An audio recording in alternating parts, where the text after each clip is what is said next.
Now, you may not be aware, but today is the Million March for Children, and I'm seeking your assistance. How so?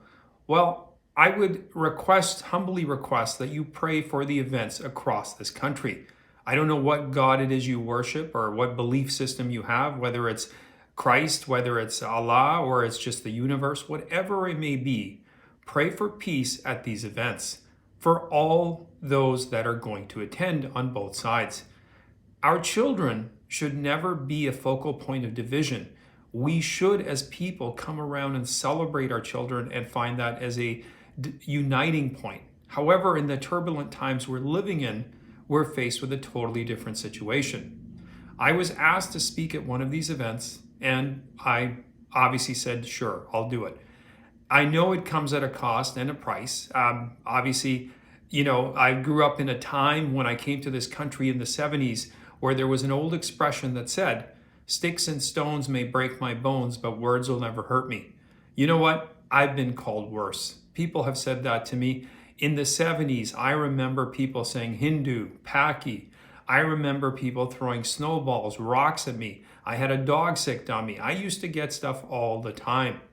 Did that, crush me? No. Thankfully, I was built strong enough and I had a good foundation of parents who supported me through that process because I had a tight relationship with them that I got through it. And I would say I thrived through it. And I know that's not this case for everyone else. So I can say firsthand that I know what hatred truly looks like. I know what racism truly looks like. And those of you that accuse me of it, shame on you. Shame on you. Again, what more can I say? It's an easy escape to ignore the ideas that I'm putting forth or to be challenged by what I'm asking of you. It's a very simplistic approach to simply call me a racist or a homophobe or whatever phobe that you have in mind. My dear friends, that's not going to get me to just back down and not say what I have to say. Children are far too valuable a commodity for us not to speak out. They are our future. And I have no greater obligation than to do my best to protect not only my children, well, actually, my children are grown now, but my duty is to serve the community I'm in. I'm called to be a blessing to that community and stand up for the children who don't have a voice. And more importantly, what we're all about today is standing up for parents who've lost a voice. As an immigrant, like I said, I came here in the 70s. It was a different country. When I speak to immigrants today, they are absolutely gobsmacked at how the system works. They came here for a better life. They came here to give their children a brighter future.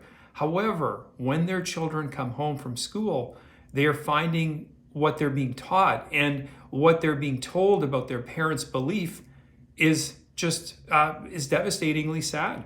They're told that their parents are ignorant, that their parents have backwards ideas, and that their culture, their whole ideology is suspect.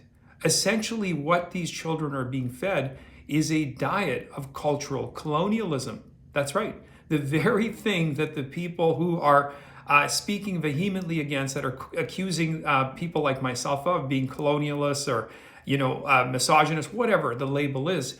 This cultural colonialism is what's prevalent in schools and the education system. One group is saying, we know better than your parents. Your parents are basically, for a lack of a better word, jackasses. They know nothing. And this is dividing families and causing strife in families. When an immigrant comes to this country, in order to get citizenship, Canadian citizenship, they shouldn't have the price to pay for that, their children. That shouldn't be the cost. Parental rights shouldn't come as the cost of becoming a Canadian citizen. Anyway, like I said, I request that you pray, just please in earnest today for all the events.